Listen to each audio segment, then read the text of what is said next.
Bien, bonjour à tous. Alors en fait, ce titre-là, ça correspond plutôt à la première moitié de l'exposé, ou à la première partie de mon exposé. Et je vais arriver un peu à la conclusion des constats pas très réjouissants, et la deuxième partie sera un peu consacrée à des pistes d'orientation qui permettraient peut-être de dépasser un peu ces constats finalement pas très agréables. Alors, les ressources naturelles en économie, en fait, c'est une histoire qui n'a pas très bien commencé au départ, parce qu'au départ, c'était considéré comme faisant partie de l'économie. Ceux qui ont fait l'économie connaissent, c'est des phrases de Jean-Baptiste Osset qui disait que les ressources naturelles étant gratuites ne font pas l'objet de la science économique, et donc l'économie n'a pas à traiter des ressources naturelles. Donc évidemment, c'était une façon de... Bon, j'ai mis aussi des citations de Ricardo, et au siècle précédent, les physiocrates parlaient de la nature, mais ils ne parlaient pas vraiment des ressources. Et de fait, pendant très longtemps, on a surtout parlé de la nature, on n'a pas parlé des ressources. C'était la nature qui fournissait à l'homme ce dont il avait besoin, en général gratuitement. Alors, il y a une citation de Cantillon qui dit que c'est la terre qui produit toutes les choses, à l'exception des poissons, mais les poissons, il faut les pêcher, et la terre permet aux hommes de pêcher les poissons, finalement.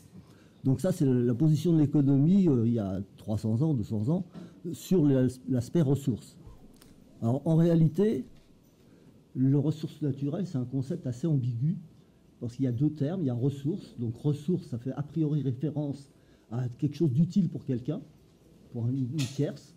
Et naturel, c'est quelque chose qui est indépendant de l'utilisateur, qui se trouve dans la nature de façon extérieure à l'individu qui va éventuellement l'utiliser. Et donc, cette dénomination du terme ressources naturelles, en gros, ça désigne des éléments qui sont présents hors de l'intervention humaine, mais qui sont utiles à l'humanité. Alors, pour qu'il y ait une ressource naturelle, il y a 4 conditions en fait à remplir. La première condition, c'est qu'il faut savoir que ça existe.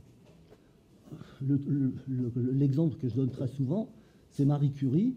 Marie Curie, avant qu'elle ait découvert le radium, on ne savait pas que le radium existait. Tout simplement. Il existait bien évidemment, mais personne n'avait simplement trouvé ses propriétés, personne ne pouvait désigner cet élément dans c'est du radium. Bon, Marie Curie découvre le radium, mais ça ne suffit pas. Il faut encore qu'on puisse l'utiliser. Marie Curie est morte de ses études sur le radium. Elle a été irradiée, et finalement elle est morte de ça parce qu'on ne savait pas utiliser le radium. On avait trouvé du radium, mais on ne savait rien en faire. Et puis la troisième condition, c'est une technologie. Aujourd'hui, on utilise le radium pour traiter des cancers. C'est un peu le retour de bâton. Marie Curie est née trop tôt, et finalement, elle est morte d'une découverte qui après se permettait de soigner. Donc, troisième condition, une technologie. Quatrième condition, il faut qu'il y ait des conditions économiques qui permettent d'utiliser la ressource. Et les conditions économiques, c'est en gros une question de rentabilité. Si la ressource est trop coûteuse, on ne l'utilisera pas. Alors, il y a deux façons d'envisager les choses. La rentabilité, elle peut être financière. Quand vous prenez le premier choc pétrolier, le prix du baril, il a été multiplié par 4. Ça a permis de mettre en usage des champs pétroliers, notamment aux États-Unis, qui n'étaient pas exploitables parce qu'ils étaient trop coûteux. Donc l'augmentation du prix a rendu des champs exploitables. Mais il n'y a pas que ça. On peut aussi vous donner comme exemple une condition de rentabilité. Alors, un très bon exemple, c'est le passage de l'eau et du vent au charbon en Angleterre. Pour ceux qui ne connaissent pas, c'est le travail d'Andrea Malm, qui a le capitaliste Lawson, Capital fossile, qu'il a écrit dans son bouquin, où il montre bien que le fait qu'on a utilisé le charbon, c'était pas du tout parce que le charbon était plus économique que l'eau et le vent, qui étaient à l'époque ressources utilisées. En réalité, si on a utilisé le charbon, c'est que ça permettait de domestiquer la force de travail. Un économiste anglais bien oublié maintenant explicite ça de façon très très cynique. Le véritable avantage de l'emploi de l'énergie, c'est pas une quelconque économie directe de main-d'œuvre, c'est le fait qu'on peut le faire fonctionner à l'endroit le plus approprié, et de cette façon-là, on peut finalement permettre d'utiliser une population qui est formée aux habitudes industrieuses. Alors ça ne s'est pas fait de façon naturelle, ça s'est fait en réalité par l'imposition. Il y a des luttes sociales très fortes ont lié le droit d'association, la durée du travail, qui ont engagé l'État et l'armée pour imposer aux travailleurs de finalement aller dans les lieux où on pouvait exploiter le charbon et permettant une production. Mais pendant au moins 40 ans, le charbon était plus coûteux que l'eau et le vent. Il a fallu imposer par la force l'utilisation du charbon alors que ce n'était pas économiquement rentable. La rentabilité, elle était sociale pour ceux qui pouvaient domestiquer la force de travail grâce à l'État. Alors, il y a eu, je vais passer rapidement là-dessus parce que c'est un truc assez classique et puis éventuellement on pourra y revenir dans la discussion. Il y a un débat entre les géologues et les économistes. Les géologues, ils ont essayé de mesurer des ressources physiques. Combien il y a de telles ressources? Les économistes, ils ont plutôt... Alors, quand je dis les économistes, c'est la majorité des économistes, c'est pas tous les économistes, ils ont en gros l'école néoclassique, pour le dire d'une façon relativement synthétique. Ils ont insisté, eux, sur le caractère qui est relatif de la mesure physique. En fait, les économistes, ils considèrent qu'il y a la relation du prix et que le prix change la nature, la quantité de ressources disponibles. C'est l'idée de la rentabilité. On l'a vu avec les prix du pétrole. Le prix du pétrole augmente, il y a des champs qui tiennent rentables. Donc la quantité de ressources disponibles augmente. Alors, ça pose la question, combien on a d'années de telles ressources? Vous voyez sur ce tableau qu'en 1980 ou en 2017, on a plus de ressources en 2017 qu'en 1980. En réalité, la consommation ou la production a beaucoup augmenté, on consomme beaucoup plus de pétrole, et malgré tout, on a plus de ressources. On peut dire la même chose pour plein d'autres ressources naturelles. Le cuivre, par exemple, si je me souviens bien, en 1950, les ressources de cuivre étaient de 30 ans. En 72, elles étaient de 40 ans et on avait multiplié par 3 la consommation. Et en 2017, il y avait 40 ans toujours de ressources de cuivre et on avait multiplié par 8 la consommation par rapport à 1950. Donc vous voyez que la quantité de ressources, en fait, reste à peu près constante, bien que la consommation puisse augmenter. Donc les ressources épuisables, finalement, ne paraissent pas si épuisables que ça. Alors qu'est-ce qui explique ça? Un certain nombre de facteurs. L'amélioration de la technologie. Pour le pétrole, par exemple, il faut savoir qu'on décide qu'un champ de pétrole est épuisé à peu près quand on a exploité en gros 35%, 36% de sa capacité. Si vous augmentez de 1% la récupération, ça suppose des technologies plus poussées, donc des coûts à engager, vous avez une année de consommation de pétrole en plus. Donc on est très loin des 100%. Hein. Donc il y a encore une marge de progression pour avoir de la ressource, notamment le pétrole, mais c'est vrai aussi pour plein d'autres ressources de ce type. Alors le changement des conditions économiques, c'est l'histoire de Dubaï que j'ai montré tout à l'heure. Le comportement stratégique des acteurs, je donne un exemple, par exemple le Mexique. Alors, il faut savoir que les déclarations de quantité de ressources, ce sont les pétroliers qui les font, c'est les compagnies ou les pays. Le Mexique a d'un seul coup augmenté ses ressources la veille d'un audit de la Banque mondiale qui venait voir si le Mexique avait une situation raisonnablement soutenable. Il y avait une dette publique importante. Le Mexique a dit on a beaucoup plus de pétrole que prévu, et donc ça permettait de dire à la Banque mondiale vous pouvez nous prêter de l'argent, finalement on est fiable. Donc c'est un comportement stratégique évidemment qui ne prouve pas qu'on a plus nécessairement de ressources. La découverte des nouveaux gisements. Alors ça, c'est de moins en moins. On ne trouve plus de vrais grands gisements de pétrole comme on en trouvait dans les années 60. Mais on trouve quand même des nouveaux gisements. Pensez aux schistes bitumineux, on est en service des pétroles non conventionnels qui permettent d'augmenter les ressources. Et puis le dernier point, finalement, c'est que les firmes n'ont aucun intérêt à avoir trop de stock. Donc si on a un volet de 50 ans, ça suffit. En 50 ans, on ne sait pas trop ce qui va se passer, donc on est tranquille pour une cinquantaine d'années. Puis si vraiment il y a un problème, on se met à explorer un peu plus et on va retrouver encore pour l'instant de la ressource. Donc l'aspect constant, c'est pas très étonnant finalement. Alors, la conséquence de cette idée quand même qu'il y a une rareté a priori dans la ressource, ça a conduit les économistes qui travaillent sur la question, à se poser une question principale, c'est à quel rythme il faut extraire la ressource. Si elle est finie, bah, il ne faut pas l'exploiter n'importe comment. Il ne faut pas tout prendre d'un coup, à quel niveau il faut la prendre, à quel rythme il faut la prendre. Donc en gros, toute la littérature sur le sujet en économie, pendant au moins 20 ans, 1970 jusqu'à 1990, c'était sur le rythme d'extraction. Et ça a été la règle d'Hotelling, qui dit que la valeur entière de la ressource, qui augmente au fur et à mesure qu'elle s'épuise, puisqu'il y en a de moins en moins, donc ça va être plus cher, eh bien, elle doit monter à un certain rythme qui est donné par le taux d'intérêt. Donc ça, c'est la règle d'Hotelling. Et puis, on l'a, comment dire, décliné suivant tout un tas de contextes différents, avec de l'incertitude, en considérant que le coût d'exploitation dépendait du stock, dépendait d'autres variables. Enfin, bref, il y a eu une littérature incroyable sur la règle d'Hotelling, en incertitude, etc. Et pendant 20 ans, ça a été à peu près le travail des économistes sur ce thème-là. Excuse-moi, c'est de quoi la valeur Bah, avant qu'elle soit extraite, a priori, le pétrole, enfin une ressource naturelle, a une valeur pour l'homme.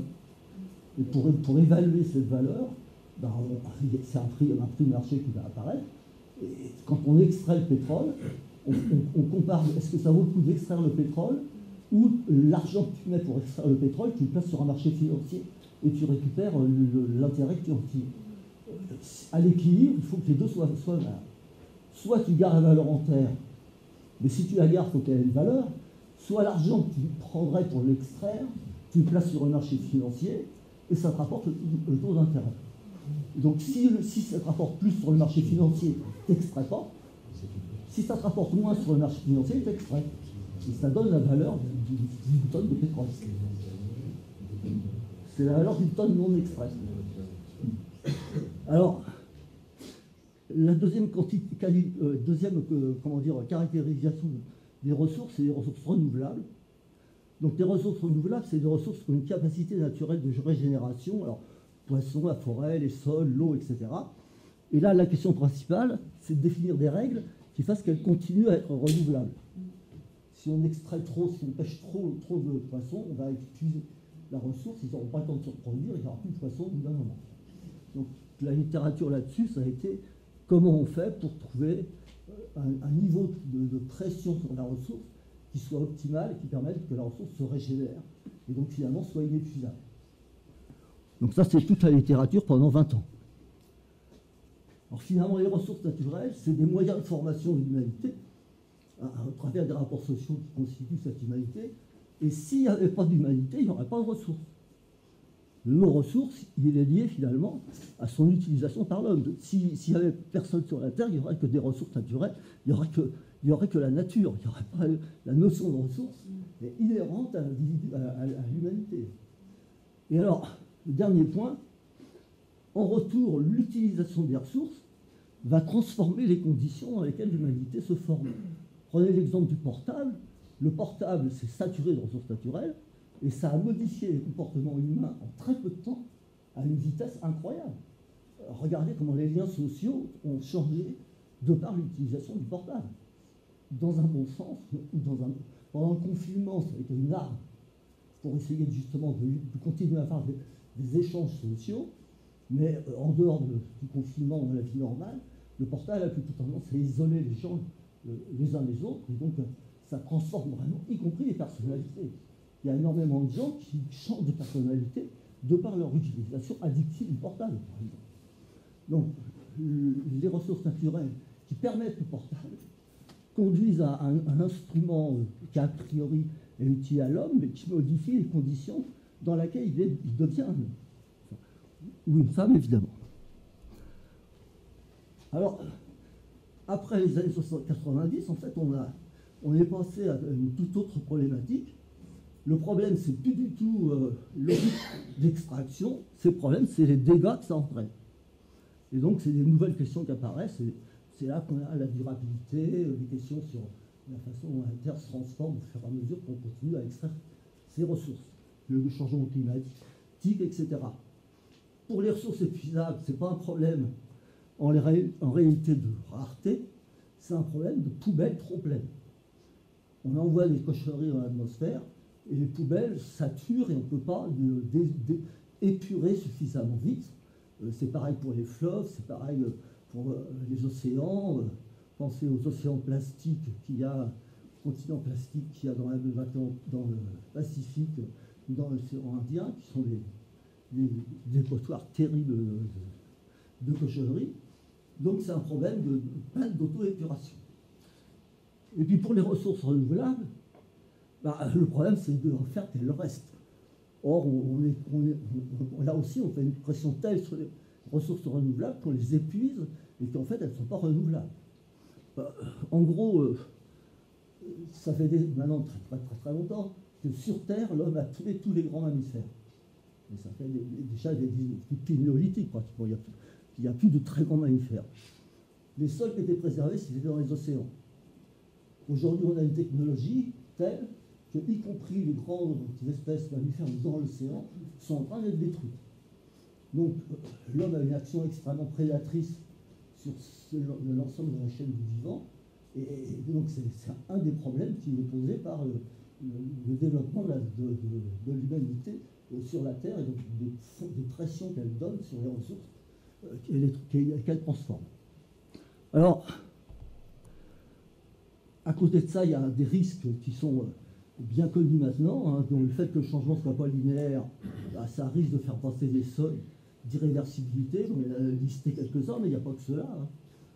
Je discutais il y a quelques temps avec une copine qui est directrice de recherche à l'INRA, qui est microbiologiste, qui me disait par exemple que le problème du dégel de la Sibérie, bon, on sait que ça peut engendrer la réapparition de virus qui peuvent causer des pandémies qui peuvent être assez inquiétantes, mais il n'y a pas que ça.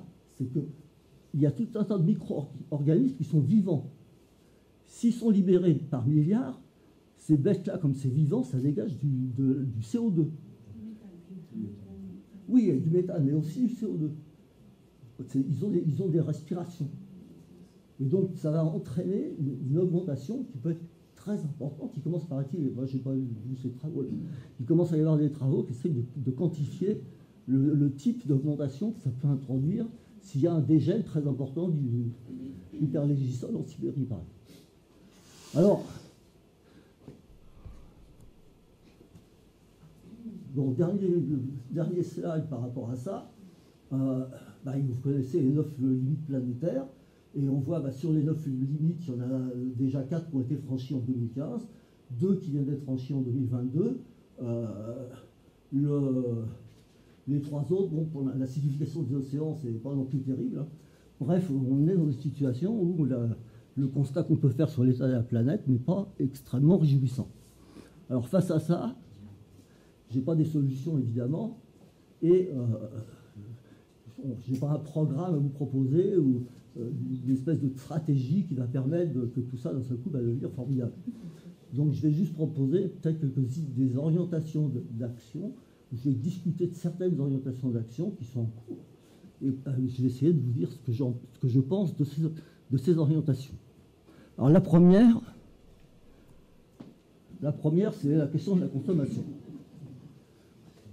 Alors, il est beau, hein. Je savais que ça vous plairait. Donc vous allez le vexer.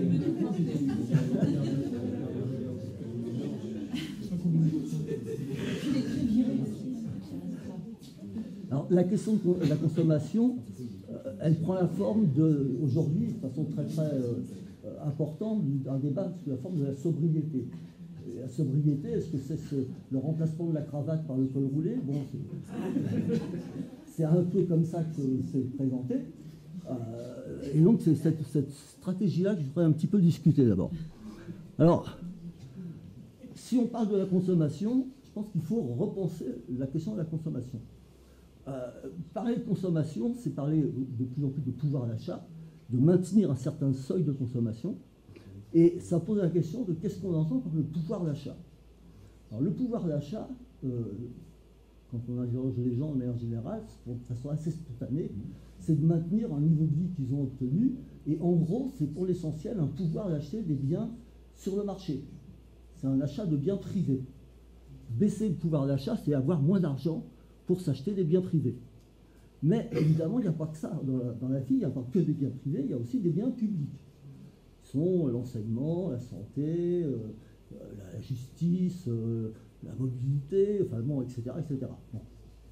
Depuis, alors c'est pas si vieux que ça, mais d'un siècle, hein, depuis un siècle en gros, il y a, dans des pays notamment comme la France, mais pas le seul, il y a une acceptation à l'impôt. L'impôt est une invention finalement assez récente. Hein.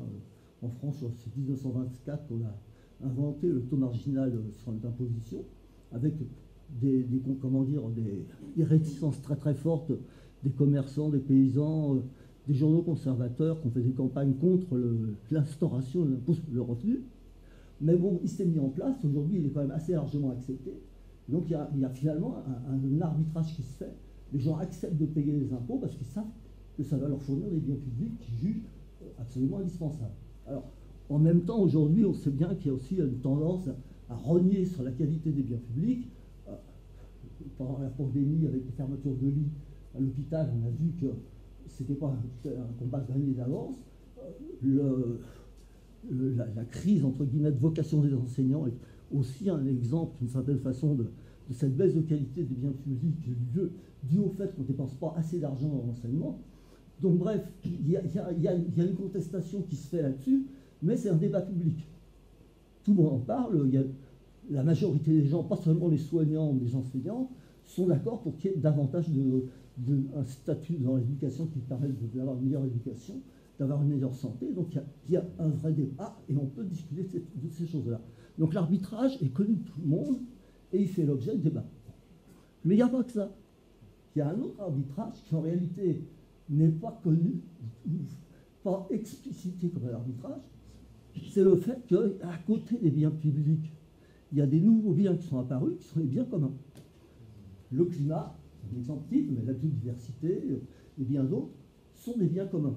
Alors qu'est-ce que ça veut dire? Alors, la différence avec les biens publics, c'est qu'ils ne sont pas produits de façon centralisée. Le climat, c'est le résultat de l'action de milliards d'individus sur Terre qui, par leurs décisions, vont entraîner une conséquence sur le climat. Alors évidemment, avec des responsabilités très très différenciées. Un chômeur en fin de compte et Bernard Arnault n'ont pas la même impact. Mais, en l'occurrence, ils ont tous un impact. Et comme ce qui compte, c'est l'agrégation, au total, finalement, tout le monde est responsable de l'influence de l'homme sur le climat. Ça, c'est pas du tout pris en compte dans l'arbitrage. Et donc, ça coûte évidemment quelque chose. Si on veut un climat supportable à un horizon raisonnable, eh ben, il faut accepter une part de nos revenus qu'on puisse financer ce climat supportable. Un moyen peut être une taxe carbone répartie d'une façon qui est difficile. On peut imaginer que ça peut être par ce moyen-là, par exemple, ou par d'autres. En l'occurrence, mettre en évidence cet arbitrage repose la question du pouvoir d'achat. Le pouvoir d'achat, c'est plus bien privé, bien public, c'est bien privé, bien public, bien commun. Et comme évidemment le niveau de revenu n'a pas augmenté, ça rend l'arbitrage bien privé, bien public plus tendu, plus compliqué à accepter. Et le climat passe souvent à la trappe, enfin, le climat ou le bien commun passe souvent à la trappe dans le débat public. Et je pense que c'est une des orientations, c'est de transformer cette question de l'arbitrage sur les biens communs dans un débat public réel, qui pour l'instant n'existe pas. Donc ce sera une première proposition que je ferai, mettre sur la place publique cet arbitrage que personne finalement ne prend en compte de façon officielle. Est-ce que tu vas conclure? Ouais. Alors, je n'ai pas tellement de gâteau. Derrière la consommation, il ne faut pas oublier qu'il n'y a pas que la consommation. La consommation ne tombe pas du ciel, il y a la production qui est derrière la consommation. Et se poser la question de la consommation, d'une consommation qui soit différente, c'est aussi se poser la question de avec quoi on produit et avec qui. Et donc ça revient à poser la question de l'usage des ressources et des externalités qu'elles produisent. Alors il n'y a pas une faute d'orthographe, c'est la question qui doit être prise en compte. Mais les externalités doivent être prises en compte aussi, évidemment. Et puis le second point, c'est le débat sur le travail. Le travail, est-ce qu'il est vu uniquement, comme c'est le cas en général dans le capitalisme, sur son côté abstrait, qui est juste une dépense de temps, ou est-ce qu'on prend en compte l'utilité sociale qui permet d'obtenir? Alors, je suis frappé. Mince. J'ai des problèmes. Ne vous inquiétez pas. Je ne vais pas mourir. Oui, prenez le débat sur les retraites. Future réforme phare. C'est quoi les arguments des deux camps? Ceux qui sont pour la réforme sous la forme qu'on propose aujourd'hui, c'est quoi l'argument? C'est il faut travailler davantage. C'est-à-dire que ce qui est mis en avant, c'est le temps de travail et pas le contenu. On se fiche complètement du contenu. Ce qui compte, c'est le temps qu'on va y passer. Et puis ceux qui sont contre, ils mettent en avant les conditions de travail, le salaire, donc le contenu concret du travail. C'est un dialogue de sourds. On ne parle pas du tout de la même chose. Et donc je pense qu'il faut réavoir ce débat sur le travail et mettre en avant la nature du travail qui, dans un régime capitaliste, a toujours les deux faces. Et en système capitaliste, ce qui l'emportera toujours, c'est le côté abstrait. Parce que c'est ça qui crée la valeur. Ce n'est pas le travail concret qui crée la valeur. Ce qui compte, c'est le temps dépassé. Et donc ça, évidemment, c'est un débat, et c'est un débat qui n'est pas du tout bien posé quand on oppose travail, par exemple, et valeur travail. La valeur travail, c'est évidemment le point de vue capitaliste. Le travail n'a une valeur que parce qu'il crée la valeur économique. Le travail en tant que tel, c'est insuffisant parce qu'on ne fait pas la référence à ces deux faces. Travail concret, l'activité réelle qu'on fait, travail abstrait, temps de travail. Il y a toujours les deux dans le système capitaliste. Et comme il y a toujours les deux, il n'y en a toujours qu'un qui l'emporte, et celui qui l'emporte, c'est le travail abstrait. Donc je pense qu'il faut avoir ce débat-là. Alors, je pense que dans la situation actuelle, tant qu'on extrait un baril de pétrole et mettre une tonne de carbone, licencier un travailleur seront rentables, eh bien ça sera fait. Le baril sera extrait, la tonne sera émise, et le travailleur sera licencié. Et donc on ne peut pas avoir un débat sur les ressources naturelles sans les replacer dans le cadre social où elles sont utilisées. Sinon on parle dans l'abstrait. Et le cadre social, il n'est pas naturel. Il est modifiable par ceux qui l'ont imposé et ceux qui l'acceptent. Alors c'est un énorme paradoxe. On prend le cadre social pour intangible, les lois de l'économie, c'est comme la physique, il y a des lois naturelles qu'il faut accepter. Et puis en même temps, on imagine que la nature, on peut la flexibiliser à volonté. Alors que c'est l'inverse, finalement. La nature a des lois qu'on ne peut pas transformer, et puis l'économie, on peut la transformer en fonction des objectifs qu'on lui donne. Donc, la nature dans le capitalisme, c'est juste un moyen pour accumuler du capital. Et pour ça, il faut évaluer monétairement. Et au-delà de la nature, c'est les hommes qui sont dans la même situation, qui sont juste des moyens. Le capitaliste, il naturalise les lois du marché en niant que la nature elle-même puisse avoir une évolution. Alors, ce n'est pas un hasard. Hein. Si chaque fois qu'il y a un problème, la solution, c'est la technologie. C'est le moyen pour essayer de passer ce que le capitalisme a créé lui-même comme contradiction. Alors, c'est ma conclusion. Spinoza disait que, je cite de mémoire, les hommes se croient libres parce qu'ils ignorent les causes qui les font agir comme ils le font. Et je pense que si on veut vraiment être libre, il faut au contraire comprendre pourquoi on agit comme on le fait. Et les causes qui font qu'on agit comme on fait, on peut les découvrir par la science, justement. C'est la science qui permettra de comprendre. On ne devient pas libre en luttant contre la gravitation sans connaître la loi de la gravitation. On peut échapper à la gravitation une fois qu'on a compris les contraintes qu'impose la loi de la gravitation. Bah, c'est pareil pour tous les domaines. Être libre, c'est pas faire ce qu'on veut, c'est faire ce qu'on veut dans les contraintes qu'il faut comprendre. Et la science, elle a pour objectif d'analyser les contraintes. Et une fois qu'on a fait ça, c'est plus le domaine de la science. Une fois qu'on a fait ça, c'est l'action, et l'action, c'est la politique.